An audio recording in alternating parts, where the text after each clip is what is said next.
prácticas, ¿no? Claro, y aquí yo me refería al grupo como una secta. ¿Por qué? Porque de pronto todo se va al demonio, como habíamos platicado, y se vuelve algo sumamente negativo. Entonces, por eso me refería así de ellos.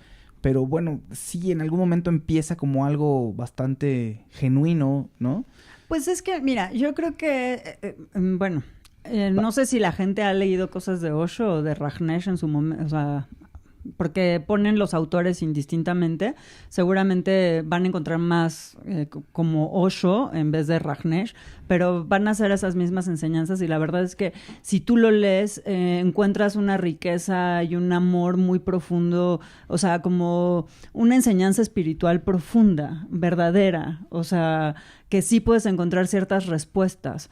Ahora, claro que está esta parte en la que, como dice Fausto, nos lo muestran en el documental, todo se fue al demonio y se desvirtuaron muchas cosas, y habrá que ir como desmenuzando cuáles fueron esas circunstancias. Pero efectivamente, al principio es un movimiento espiritual muy genuino, y lo que pasa es que, decía José Noé, que deriva del budismo, y aquí hay que hacer una aclaración. Más bien la enseñanza espiritual que retoma Rajneesh en ese momento es el Tantra.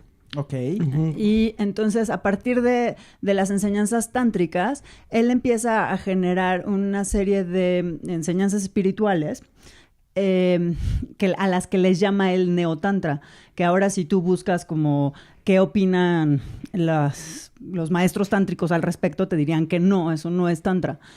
Porque, Antes de que sigas un poquito, cuenta más bien qué es Tantra. Es decir, Exacto. ¿de dónde viene? Explicarles Pero lo que es el señorita Tantra. Monse, ¿de dónde viene el Tantra? El Tantra proviene de Cachemira, en la India. Ok. Hay distintos La princesa tipos. Cachemira, como en Los Simpson también. Hay distintos tipos de Tantra. Hay Tantra Shaivista y hay Tantra... el Shaivista... Bueno, no Pero les no voy a importa. echar todo ese choro. El punto es que... a mí me encanta el Tantra porque si tuvieras que llamarte... O sea, prefiero llamarme tántrica a llamarme feminista, por ejemplo. Ok. Porque el Tantra es una enseñanza espiritual puramente feminista. O sea, tiene un culto hacia lo femenino en todos sus aspectos. O sea, tú como hombre no te puedes llamar a ti mismo tántrico si no adoras a lo femenino en todas sus formas. Llámese desde... O sea, si tú maltratas a un gato hembra, entonces eres un mal tántrico, ¿no? Por un lado. Por otro lado, el tantra es un camino espiritual muy bonito, pero hasta cierto punto peligroso. ¿En qué sentido? En que los caminos espirituales más conocidos... Pero, perdón, antes te puedo hacer un paréntesis. ¿De dónde viene? O sea, ¿de qué de ideología? Cachemira. No, bueno, sí, pero... No, el Tantra lo interesante es que es una de las, filosofías espirituales más antiguas. Ok, pero a lo que me refiero es, tiene deidades que son No, hinduistas, budistas... Ok, exacto. Son tántricas. Ok. Esa es la cuestión. O sea, hay elementos puramente tántricos, y en lo que creen, o sea, o sus principales, a lo que podría llamarle deidades, entre comillas, serían Shiva y Shakti, que es el principio femenino y el principio masculino. Se comparte con el hinduismo, ¿no? Sí, se deriva hacia allá. Pero la cuestión es que en Tantra, pues sí buscan como mucho este balance entre lo femenino y lo masculino y la unión de ambos, porque sin uno no existe el otro, pero tienes que vivir en ese respeto y en esa convivencia. Ahora, ¿qué hace diferente al Tantra de ciertos tipos de budismo? Que el budismo, como lo conocemos en general, por lo menos en la mayoría de Occidente y en muchas partes de la India, es que se trata de un budismo de renunciación o caminos de renunciación en los cuales tomas votos de celibacia, tomas votos para no maltratar a los seres sintientes. O sea, hay como una serie de regulaciones que te indican que tienes que renunciar a muchas cosas para poder llegar a un camino de liberación o de iluminación. En Tantra, el vehículo de liberación o el vehículo de iluminación es tu propio cuerpo. Ok, es el gozo también, ¿no? Entonces, Okay. En Tantra no discriminan sentir gozo. Evidentemente hay prácticas sexuales, porque esta unión, o sea, reconocen que la energía sexual del ser humano es una energía súper potente, que a la hora de unir la energía femenina con la masculina, puedes alcanzar estados verdaderos de iluminación unidos, pero esto se desvirtuó con este neotantra que todo el mundo tradujo como promiscuidad, orgías, etcétera, ¿no? Oye, Malena Ibarra aquí nos dice, no son deidades, son arquetipos. Son deidades también. Sí, estas deidades, como podrían ser Ganesh o Lalita o Lakshmi, están fundamentadas en arquetipos, pues efectivamente que funcionan para que todo el mundo alcance como esos... como el entendimiento de para qué funciona cada una. Entonces, sí, Malena Ibarra, sí son deidades y sí son arquetipos. Es que ahí hay algo muy interesante también como para apuntar, partiendo justamente de ese budismo más tradicional y que en efecto hay una serie de variantes, incluso, bueno, pues hay cierto paganismo, hay cierto budismo arcaico y todo esto se va modificando básicamente, sí, en cuanto a sus deidades, pero también en la manera, digamos, que viene la adoración.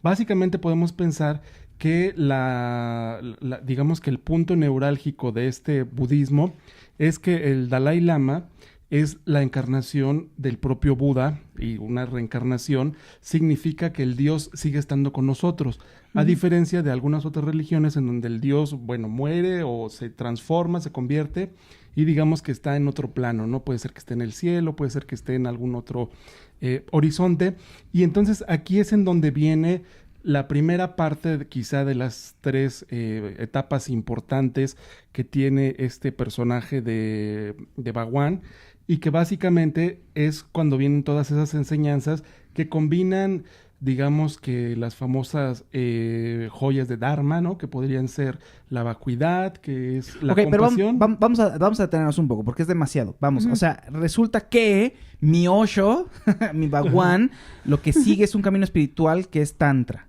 ¿no? Y viene de la India, de Cachemira. Obviamente antes estudió también el budismo, etcétera. Exactamente. Pero se inclina por el tantra y lo vuelve neotantra. Okay. Pero ahí te voy a decir otra cosa. Ajá. Porque lo interesante es que en esta época, que es los 70s, cuando empieza él a desarrollar su neotantra, él retoma ciertos aspectos de la psicología de Jung y de sus discípulos, como Wilhelm Reich y como Alexander Lowen. Y entonces empieza a crear, a partir de las teorías tántricas, ciertos ejercicios para que sus alumnos o sus discípulos desbloqueen su energía sexual. Entonces, en el documental lo que ves ahí, que es como gente en una meditación que le llaman meditación dinámica, que todavía se practica en los centros Osho actualmente.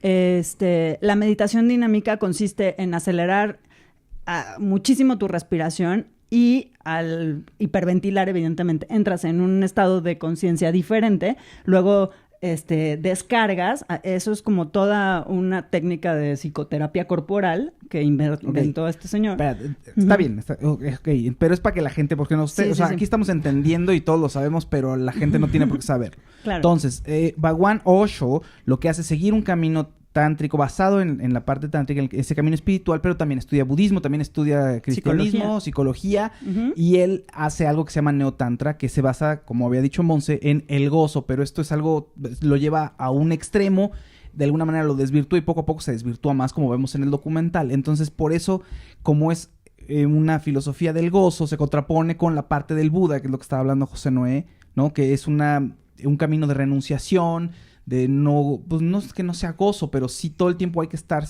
renunciar a los placeres, por ejemplo. Sí, de desapego básicamente sería. Sí, es el desapego. Exactamente. Entonces, y realmente tampoco reconocen al cuerpo como un vehículo de liberación. Ok, entonces ese es el contexto en el que está este sujeto que empieza a triunfar en la India de una manera desmedida, pero sus enseñanzas son, de alguna manera empiezan a, ¿qué será? Amenazar al status quo de ahí.